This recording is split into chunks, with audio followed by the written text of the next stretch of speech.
नमस्कार, मी सारिका आणि छोटीशी आशा या माझ्या चॅनलवर सगळ्यांचे सहर्ष स्वागत आहे। कशा आहात? आशा करते स्वस्त असाल, मस्त असाल, आनंदी असाल आणि हसत असाल। तर यमदीपापर्यंत आपलं आलं होतं। मी माझे व्हिडिओ मोठे होत आहेत म्हणून छोटे छोटे 3 भाग तुम्हाला टाकत आहे। तर यमदीपापर्यंत आपलं आलं होतं की यमदीप आपण कसा करायचा किंवा धनतेरस दिवशी काय खरेदी करायची।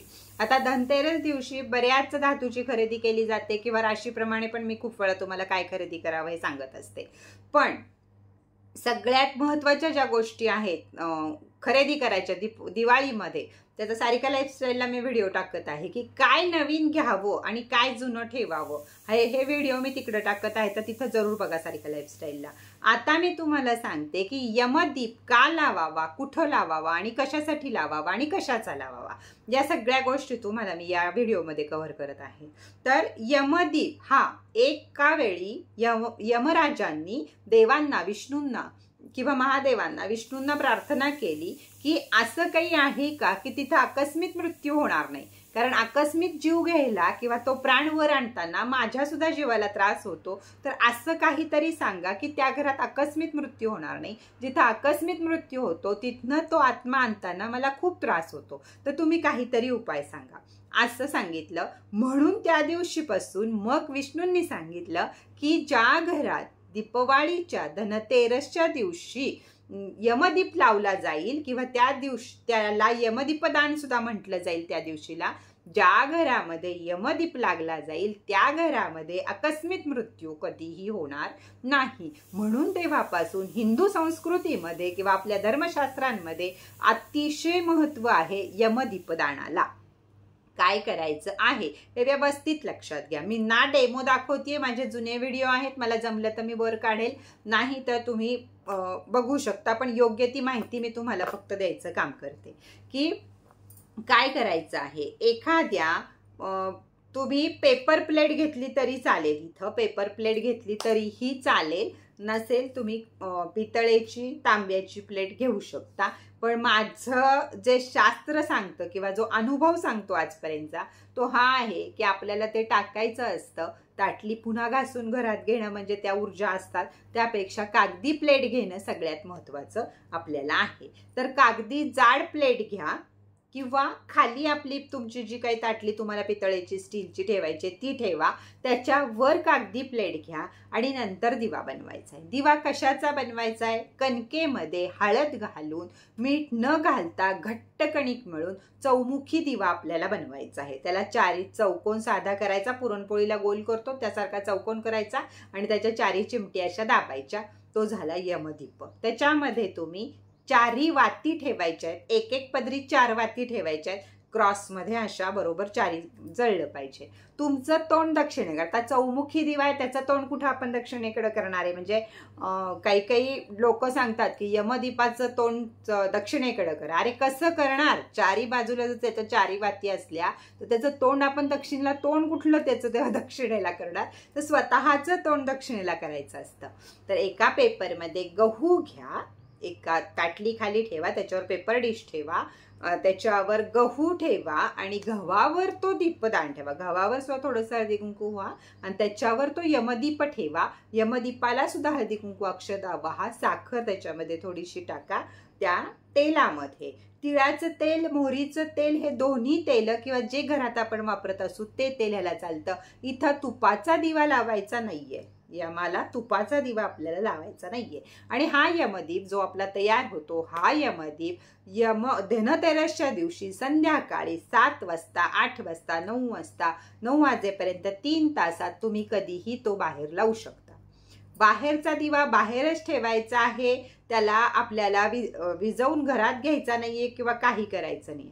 दुसऱ्या दिवशी सकाळी उठेपर्यंत तो दिवा कुत्रा मांजरानं खाऊ दे, नाहीतर अजून काही होऊ दे, तो दिवा आपल्याला घरात घ्यायचा नाहीये, हे लक्षात ठेवा।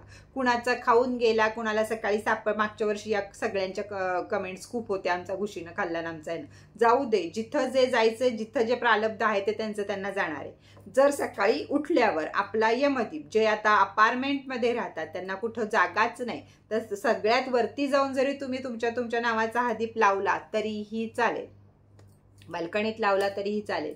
चौकटीच्या बाहेर पाहिजे एवढं लक्षात घ्या. म्हणजे यमराज आपल्याकडे येत नाहीत, ते लांबूनच आपल्याला टाटा बाय बाय करून दुसरीकडे निघून जातात, किंवा जे छोटेशा अशा बघत नाहीत ना त्यांच्या घरी निघून जातात असं समजा.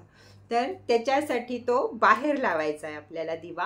दुसऱ्या दिवशी सकाळी जसा तो शाबूत असेल नसेल त्याचं ते कर्म आहे. आपला दिवा व्यवस्थित असेल त्याच पुडीमध्ये पेपरच्या त्याला व्यवस्थित गुंडाळायचा, आणि जिकडं आपण डस्टबिन असेल तर तो घराबाहेर ठेवा, नाही तर टाकून या, वाहत्या पाण्यात टाकून या. काही तुम्ही जिथं कचरा टाकत असाल त्या ठिकाणी त्याला टाकून या. अगर वाहत्या पाण्यात सोडा, जमिनीमध्ये पुरायचा नाहीये इथं, वाहत्या पाण्यात सोडा, नाही तर डस्टबिनमध्ये टाका. तो डस्टबिन घरात नसावा एवढं लक्षात ठेवा. हे झालं खरं यमदीपदान, ही त्याच्या मागची गोष्ट होती. म्हणून यमदीपदान या पद्धतीनं करा. दुसरी गोष्ट, धनतेरसच्या दिवशी खरेदी काय काय करावं याच्यावर बरीच सारी चर्चा येते. तर धनतेरसच्या दिवशी खरेदी तुम्ही झाडू करू शकता, डस्टबिन करू शकता. आणखीन याची महत्त्वाच्या ज्या माहिती आहेत, आता डस्टबिन झाडू ही माहिती सोडा, झाडू तर पाहिजे, पण त्याच्याबरोबर तुम्ही धणे खरेदी करू शकता, लक्ष्मी गणेश कुबेरचं सिल्वर कॉईन खरेदी करू शकता, सोनं खरेदी करू शकता, भांडी खरेदी करू शकता, पितळेची भांडी खरेदी करू शकता. स्टील सोडून तुम्ही काही खरेदी करा. स्टील आला तिथं शनी आला, राहू आला, त्यामुळे त्या भानगडीत जाऊ नका. पितळेची भांडी घेतली तर तिथं गुरु आला, चांदीची घेतली तर शुक्र आला, गोल्डनची घेतली तरी गुरु आला, कोटिंगची घेतली तरी सुद्धा शुक्र आला. परिस्थिती बदलली आहे, कलियुग बदललेलं आहे, आपल्याला आता सिल्वर कोटिंग गोल्ड कोटिंग सगळं वापरावं लागतं. तर सिल्वर कोटिंगची जरी पूजा थाळी हे आपल्याकडे तर आहेच, तुम्हाला माहिती आहे सगळ्यांना, ते जरी घेतलं तरी सुद्धा चालेल. म्हणजे कुठल्या तरी भांडं घ्यायचं तर यामध्ये तुम्ही हे करू शकता. नाही तर लक्ष्मीपूजनासाठी ज्यांच्याकडं मी पहिल्या व्हिडिओमध्ये सांगितले लक्ष्मीची मूर्ती कशी असावी, ती मूर्ती सुद्धा तुम्ही धनतेरस दिवशी खरेदी करू शकता. तर यमदीपदान त्याच्या दिवशी काय काय खरेदी करावं या सगळ्या माहिती मी तुम्हाला सांगितलं. आता धनतेरसची पूजा करायच्या आधी आपल्याला काय करायचंय, एक तर आपली मेणबत्ती लावायची जी धनतेरसला आहे ती. दुसरी गोष्ट, घरातली महिला ही न करायची आहे. धनतेरस सगळ्यांनी केली अजून चांगलं, पण धनतेरसची जेव्हा धनत्रयोदशीची जेव्हा पूजा आपण करतो त्याच्या आधी 5 मिनिटं ज्यावेळी आपण घर स्वच्छ करतो त्यावेळी प्रोटेक्शन सॉल्ट ज्यांच्याकडे असेल त्यांनी प्रोटेक्शन सॉल्ट घालून स्वच्छ फरशी पुसून घ्या. त्या दिवशी जरी तुमच्याकडे फरशी पुसायला बाई असेल तरीही धनतेरसच्या दिवशी तिला फरशी पुसू देऊ नका. ती फरशी तुम्हीच घरातल्या महिलांनी पुसा. त्यामध्ये प्रोटेक्शन सॉल्ट असेल तर ते घाला, ते नसेल जिथं त्यांनी साधं सॉल्ट घाला, कापूर घाला थोडासा आणि थोडीशी साखर घाला. ह्या 3 गोष्टी घाला आणि त्याच्यामधनं आपली स्वच्छ फरशी आपल्या आपल्या हातानं पुसून घ्या. पोछानं पुसा, हातानं पुसा, अजून कशानं पुसा, पण आपली फरशी आपण पुसून घ्या. फरशी पुसून झाल्यावर तयारी करायच्या आधी, आता धनतेरसच्या पूजेची तयारी करायच्या आधी काय करायचंय, फरशी पुसून झाल्यावर एका हातामध्ये धूपबत्ती घ्या, नसेल मेणबत्ती घ्या, छोटीशी मेणबत्ती ज्या येतात आता ती घ्या.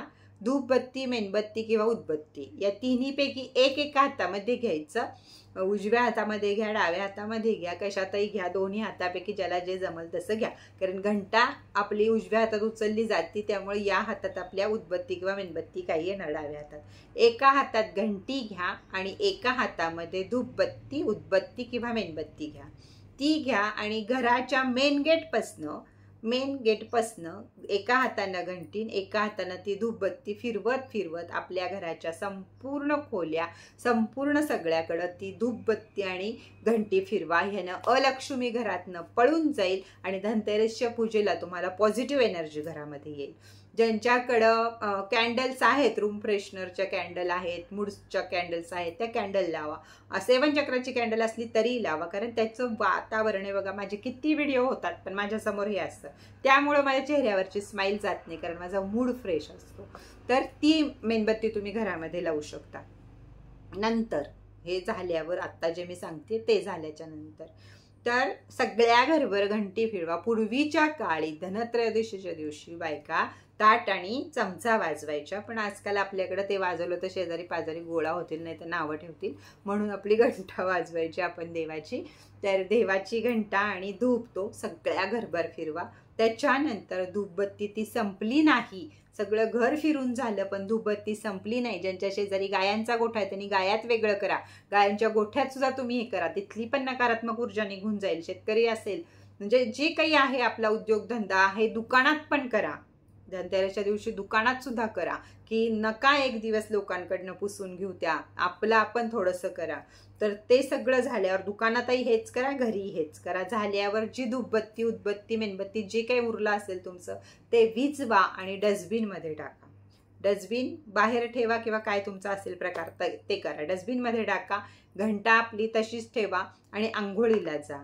प्रोटेक्शन सॉल्ट, साधं सॉल्ट काही घालून स्वच्छ आंघोळ करा. धनतेरसची पूजा हे सगळे प्रकार झाल्यावर आंघोळ झाल्याशिवाय करायची नाही. घरातल्या स्त्रीनं तरी कमीत कमी हे सगळं पाळा. सगळ्यांनी केली त्याहून छान. त्यानंतर धनतेरसची पूजा करा. लक्ष्मी पूजनाच्या दिवशी, धनतेरसची सगळी माहिती सांगून झाली तुम्हाला. लक्ष्मी पूजनाच्या दिवशी आपण जी लक्ष्मी ठेवणार आहे, सगळं ठेवणार आहे, लक्ष्मी पूजनाला कधीही जुना कपडा घालून बसायचं नाही. एकतर आपली नसेल परिस्थिती तर स्वच्छ धुवून इस्त्री केलेले कपडे घाला, नाही तर 150 रुपयाची तरी साडी आणि शर्ट वगैरे सगळं नवीन आणा. कारण आपण बोलवत आहोत माता लक्ष्मीला. ती कोणाची कारक आहे? विष्णू. कोणाचे? तर शुक्राचे. शुक्र ग्रहाला काय आवडतं? तर स्वच्छता, वास, ह्या सगळ्या गोष्टी त्याला प्रिय आहेत. लक्ष्मी ही स्वतः 16 शृंगारानं नटलेली असती, त्याचप्रमाणे विष्णू सुद्धा.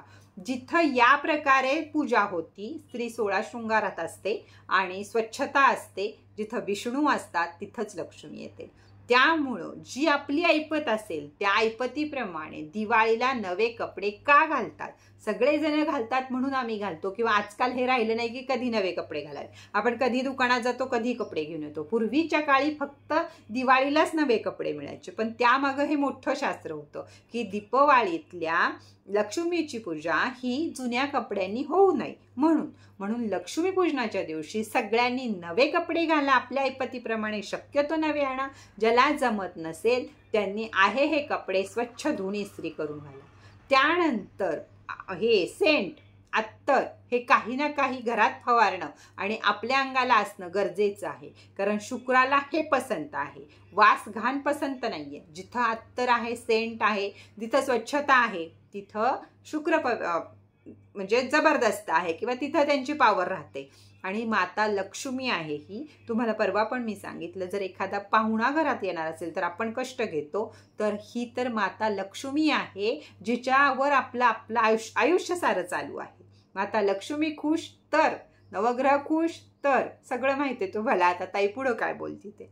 तर सगळ्यांनी लक्ष्मी पूजनाला नवे कपडे घाला, नवीन घालूनच स्वच्छ आंघोळ करून 16 शृंगार करून मस्तपैकी सगळ्यांनी मिळून लक्ष्मी पूजनाचा आनंद घ्या. लक्ष्मी मातेला वाटलं पाहिजे चिडचिड, धडपड जी काही सगळे घरात आपल्या घडतं. म्हणून सांगते मी, धनतेरस दिवशी सगळी घरातली निगेटिव्ह ऊर्जा काढून टाकायची. लक्ष्मी पूजना दिवशी सुद्धा तुम्ही हा प्रकार केला तरीही चालेल. 4 दिवस 5 दिवस जर तुम्हाला घरातली निगेटिव्ह ऊर्जा काढायची असेल तर एका हातात घंटी आणि एका हातात हे. त्याआधी घराची सगळी स्वच्छता झालेली ही महत्त्वाची आहे. ती सारिका लाईफस्टाईलला आपण बघणार आहोत. तर या पद्धतीनं लक्ष्मीची पूजन करताना, लक्ष्मीला आकर्षित करून घेताना, लक्ष्मीला आपल्या घरी बोलवायला आपल्याला स्वच्छ कपडे आणि आकर्षित राहिलेलं छानपैकी आहे. सगळ्यांनी छानपैकी तयार व्हा आणि मग लक्ष्मीची पूजा करत जा. दुसरी गोष्ट, या दिवशी पतीनं म्हणजे लक्ष्मी कुठं येणार आहे मी तुम्हाला पहिले आपण व्हिडिओत सांगितले. जिथं विष्णू आहेत तिथंच लक्ष्मी येणार आहे. कारण ती हरिप्रिया आहे, ती खूप प्रिय आहे. तिला विष्णू प्रिय आहेत आणि विष्णूंना ती प्रिय आहे. त्यामुळे तिच्या नवऱ्याचं कौतुक जिथं होतं तिथंच ती जाते. त्यामुळं लक्ष्मी बरोबर विष्णूंची पण पूजा जरूर करा. त्याचबरोबर जर मी मागच्या वेळी वेगळे सांगितलं होतं काय पण ज्या दिवशी पती आपल्या पत्नीला सौभाग्य लेण्यांपैकी जे माता लक्ष्मी परिधान करते त्यापैकी एकतरी काहीतरी नाही 10-20 रुपयाचा गजरा तरी आपल्या पत्नीला जरूर द्यावा. तिथं माता लक्ष्मी खुश होती, विष्णू खुश होतात. साधं सोपं उदाहरण आहे की त्यांच्या खुशीसाठी आपल्या घरातली लक्ष्मी कोण आहे तर आपली मुलगी आहे, आपली बायको आहे, आपली बहीण आहे, जे कोणी घरातली स्त्री असेल त्यांना काही ना काहीतरी गिफ्ट द्या 16 शृंगारामधलं. अजून माता लक्ष्मी आपल्यावर खुश होते, प्रिय होते. तर मला असं वाटतं की लक्ष्मीपूजन आणि धनतेरस याबद्दलची मी खूप सारी माहिती तुम्हाला दिली आहे. या माहितीच्या जोरावर तुम्ही तुमच्या घरात दिवाळीचा आनंद भरपूर प्रमाणात घेऊ शकता. आणखीन वेळ मिळाला तर आणखीन सारी माहिती मी तुम्हाला देईल. पण आता सगळे व्हिडिओ 3 व्हिडिओ ओळी न बघा. मेणबत्त्या कशा वापरायच्या आहेत, रिच्युअल कॅन्डल कशा वापरायच्या आहेत, उलूक महाराजांची कॅन्डल कशी वापरायची आहे, हे सगळं. आता उलूक महाराजांचा कोंबो ज्यांनी घेतलाय तो मी पुढच्या व्हिडिओमध्ये सांगेल तुम्हाला कसा वापरायचा आहे तो. तर इथपर्यंतची संपूर्ण माहिती सगळ्यांना कळली असेल तर भरभरून लाईक करा, शेअर करा व्हिडिओ. आणि काय तुम्हाला अजून करायचं आहे ते वरती दिलेल्या नंबरवर 2च दिवसात आपलं ऑर्डर हे करा. मी बरोबर 4 तारखेला बंद करणार आहे ऑर्डर घेणं. तुम्ही जरी पैसे पाठवले तरीही मी बघणार पण नाहीये आणि देणार पण नाहीये. दिवाळी संपल्यावर नंतर 8 दिवसानं जे काही माझं असेल ते तुमच्यापर्यंत पोहोचेल, तोवर पोहोचणार नाही. त्यामुळे 4 तारखेपर्यंत सगळ्यांनी जे जे तुम्हाला घ्यायचं आहे त्याच्या ऑर्डर देऊन टाका, म्हणजे तुमच्यापर्यंत पोहोचेल. तर चला, आजचा व्हिडिओ इथंच बास करते. परत भेटूया अजून नवीन माहिती बरोबर. तोपर्यंत टाटा.